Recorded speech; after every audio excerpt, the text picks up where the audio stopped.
दोस्तों, इन दिनों आप सभी ने तो इन टीवी न्यूज चैनल पर भारत में होने वाले G20 समिट से जुड़े कई वीडियोस और पोस्टर्स देखे होंगे, जहां यूएस के जो बाइडेन से लेकर यूके के ऋषि सुनक तक और भी कई डेवलप कंट्रीज के प्रेसिडेंट्स और प्राइम मिनिस्टर्स भारत में आए हैं इस ग्लोबल मीटिंग को अटेंड करने।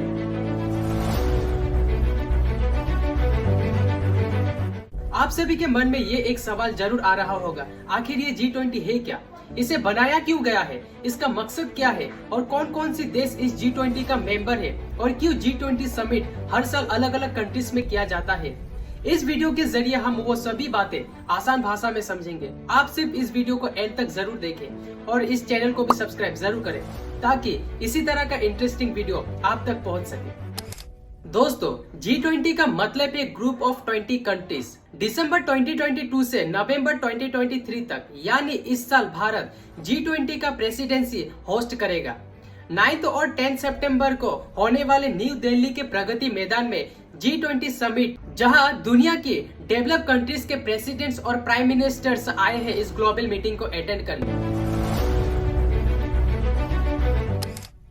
दोस्तों, G20 को समझने से पहले हमें इसका इतिहास को भी थोड़ा समझना पड़ेगा। ये बात है सन 1975 की, जब France, Italy, Japan, Germany, United kingdom और यूनाइटेड स्टेट्स जैसे डेवलप इकोनॉमिक कंट्रीज ने मिलकर पहली बार फ्रांस में G6 समिट का पहला ऑफिशियल मीटिंग करते हैं। G6 को बनाने का मकसद 1973 से दुनिया में चल रहे ऑयल क्राइसिस से होने वाले इकोनॉमिक रिसेशन के ऊपर डिस्कशन करना था। इस मीटिंग के एक साल बाद 1976 में कनाडा भी इस ग्रुप का मेंबर बन जाता है और G6 बन जाता है G7। इन कंट्रीज के फाइनेंस मिनिस्टर और सेंट्रल बैंक के गवर्नर्स आपस में एक डिस्कशन करते हैं ऑयल क्राइसिस से होने वाले इकोनॉमिक रिसेशन के ऊपर और कुछ पॉलिसीज बनाते हैं इकोनॉमी को फिर से रिवाइव करने के लिए। मगर कई सालों बाद 1997 में एक और एशियन फाइनेंशियल क्राइसिस देखने को मिलता है। इस क्राइसिस की शुरुआत होती है थाईलैंड से, जब उनकी गवर्नमेंट द्वारा वहां के करेंसी को डीवैल्यूएशन कर दिया जाता है। थाईलैंड गवर्नमेंट का मानना था कि अगर उनकी करेंसी को डीवैल्यूएशन कर दिया जाए तो international company low cost investment और चीप लेबर्स के कारण वहां कंपनी सेटअप करेगी, जिससे वहां के गवर्नमेंट को भी प्रॉफिट होगी और वहां जॉब अपॉर्चुनिटीज क्रिएट होगी। इसका एक एग्जांपल है चाइना, जहां कई सारे इंटरनेशनल कंपनी का मैन्युफैक्चर प्लांट है। मगर थाईलैंड में हुआ इसका उल्टा। उनके इस फैसले के कारण थाईलैंड सहित और भी कई एशियन कंट्रीज जैसे Indonesia, south Korea, Hong Kong, Malaysia, Philippines और कुछ हद तक चाइना और जापान जैसे देशों में भी इन क्राइसिस का असर होता है, जिसके वजह से इन कंट्रीज में अनएम्प्लॉयमेंट और प्रोटेस्ट जैसे सिचुएशन क्रिएट होता है। और इसके अगले ही साल 1998 में रशिया में भी एक फाइनेंशियल क्राइसिस देखने को मिलता है और यही कारण है कि रशिया भी इसी साल इस ग्रुप का मेंबर बन जाता है और एक बार फिर G7 बन जाता है G8। अभी तक इन कंट्रीज के मेंबर्स को ये मालूम हो चुका था कि पूरी दुनिया इंटरकनेक्टेड है। अगर किसी भी एक देश में इस तरह का सिचुएशन क्रिएट हो जाए तो इसका इम्पैक्ट और भी कई सारे देशों में देखने को मिलेगा, जिससे क्रिएट होगा ग्लोबल रिसेशन।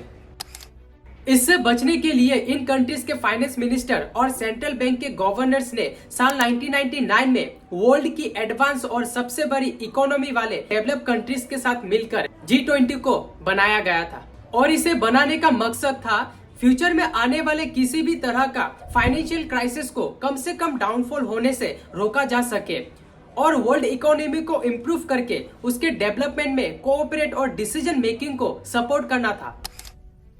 अगर बात करें G20 के मेंबर्स की तो लगता है 20 कंट्रीज की एक ग्रुप ऑफ मेंबर है। दरअसल G20 46 कंट्रीज का एक ग्रुप है, जिसमें 19 कंट्रीज इंडिविजुअली आते हैं और 27 कंट्रीज एक यूरोपियन यूनियन के अंडर आते हैं, जिस वजह से इन ग्रुप ऑफ 20 कंट्रीज को G20 कहा जाता है।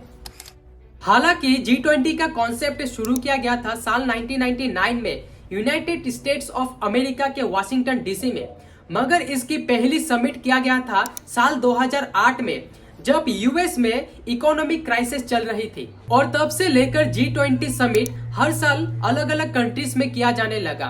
अभी तक G20 समिट 17 बार हो चुके हैं। भारत में इसका 18वां समिट चल रहा है। G20 की मेजबानी भारत को मिलना एक बहुत ही बड़ा अवसर। G20 दुनिया की टॉप 20 पावरफुल इकोनॉमिक कंट्रीज है, जिसमें दुनिया की 60% पॉपुलेशन इन्हीं कंट्रीज में रहते हैं। 85% जीडीपी और 75% ग्लोबल ट्रेड इन्हीं देशों में किया जाता है। G20 समिट एक रोटेशन प्रोसेस है ग्रुप ऑफ मीटिंग का, जिसमें हर साल G20 के मेंबर कंट्रीज को बारी बारी प्रेसिडेंसी बनाया जाता है और जिस साल जिस कंट्री को प्रेसिडेंसी मिला हुआ होता है उसी साल उसी कंट्री के द्वारा G20 के समिट होस्ट किया जाता है। G20 में एक ट्रोइका प्रोसेस मेंटेन किया जाता है, पास्ट प्रेजेंट फ्यूचर, जिसमें 2022 में इसका प्रेसिडेंसी था इंडोनेशिया, 2023 में यानी इस साल इसका प्रेसिडेंसी है भारत और 2024 में इसका प्रेसिडेंसी होगा ब्राजील। जैसे कि आप सभी को पता है, भारत इस साल G20 का प्रेसिडेंसी होस्ट कर रहा है, जिसमें भारत पास्ट और फ्यूचर प्रेसिडेंट के साथ G20 के पॉलिसीज और एजेंडा को डिस्कस करते हैं। इस समिट में कौन कौन सी चीज डिस्कस किया जाएगा, किस मुद्दे पर ज्यादा फोकस किया जाएगा, ये सभी होस्ट कंट्री डिसाइड करता है। इस साल भारत ने G20 समिट का थीम महाउपनिषद से लिया गया वासुदेव कुटुंबकम रखा है, जिसका मतलब the world is one family है, one earth one family one future. इससे पहले 2022 में इंडोनेशिया ने अपना theme recover together recover stronger रखा था। इसके अलावा हर साल प्रेसिडेंसी कंट्री कुछ नेशंस और परमानेंट ऑर्गेनाइजेशंस को एज ए गेस्ट इनवाइट करते हैं। जैसे इस साल भारत ने G20 के समिट में Bangladesh, Mauritius, Netherland, Nigeria, Oman, Singapore, Spain और यूएई जैसे नेशंस को एज ए गेस्ट इनवाइट किया है, जिससे भारत इन नेशंस के साथ एक अच्छा रिलेशनशिप बनाता है ताकि फ्यूचर में एक दूसरे की काम आ सके। इसके अलावा भारत के इस समिट में World Trade Organization, World Health Organization, United Nations और IMF जैसे कुछ ऑर्गेनाइजेशन शामिल थे। G20 काम कैसे करता है? G20 दरअसल दो पैरेलल ट्रैक पर काम करता है, फाइनेंस ट्रैक और शेरपा ट्रैक। पहला फाइनेंस ट्रैक, जिसमें सभी नेशंस के फाइनेंस मिनिस्टर और सेंट्रल बैंक के गवर्नर्स मिलकर global macro economy policies, infrastructure, financing और सस्टेनेबल डेवलपमेंट जैसे इश्यूज पर काम करता है। वही दूसरा शेरपा ट्रैक, जिसमें इन 20 कंट्रीज के लीडर की एक पर्सनल रिप्रेजेंटेटिव होता है, जिसे शेरपा लीड कहते हैं, जो एंटी करप्शन, एजुकेशन, हेल्थ और एनवायरनमेंट, क्लाइमेट चेंज जैसे इश्यूज पर डिस्कस करते हैं। भारत के तरफ से ये शेरपा का काम अमिताभ कांत जी ने लीड किया है, जो एक रिटायर्ड IAS ऑफिसर है। शेरपा का काम होता है सभी कंट्रीज के पर्सनल रिप्रेजेंटेटिव आपस में डिस्कस करके फाइनल मीटिंग में होने वाले प्रेसिडेंट्स और प्राइम मिनिस्टर के डिस्कशन को आसान करना। हालांकि भारत में G20 समिट का फाइनल मीटिंग 2 दिन का रहा है, मगर फाइनल मीटिंग से पहले 200 से भी ज्यादा समिट भारत के अलग अलग सिटीज में अलग अलग मुद्दों पर डिस्कस किया गया है, जैसे central bank governors meeting, agriculture meeting, energy minister meeting और ऐसे ही कई अलग अलग मुद्दों पर मिनिस्टर मीटिंग किया गया है। जबकि इस साल G20 समिट भारत में हो रहा है, भारत का भी अपनी कुछ प्रायोरिटीज है, जैसे green energy development, sustainable development, digital public infrastructure और वुमेन लेड डेवलपमेंट जैसे गोल्स पर फोकस रखा है। दोस्तों, एक बात आपने नोटिस किया होगा, भारत में होने वाले G20 समिट में रशिया और चाइना प्रेजेंट नहीं था। हालांकि ये दोनों डेवलप कंट्री G20 का मेंबर है। दरअसल कुछ मीडिया न्यूज का कहना है, भारत और चाइना के बीच चल रहे डिप्लोमेटिक कॉन्फ्लिक्ट और बॉर्डर डिस्प्यूट के वजह से शी जिनपिंग इस मीटिंग को अटेंड नहीं किया। वही रशिया और यूक्रेन के बीच चल रहे वॉर की वजह से व्लादिमीर पुतिन भी इस मीटिंग को अटेंड नहीं किया। ओवरऑल G20 फ्यूचर विजन्स को आगे रखते हुए ग्लोबल इकोनॉमी जैसे फाइनेंशियल इश्यूज पर डिस्कस और एड्रेस करने का इम्पोर्टेंट फोरम रहा है। रिसेंट ईयर्स में आ चुके कोविड-19 पेंडेमिक जैसे न्यू चैलेंजेस को भी फेस किया है, जिससे ग्लोबल कंट्रीज को इकोनॉमिक स्लोडाउन का सामना करना पड़ा था।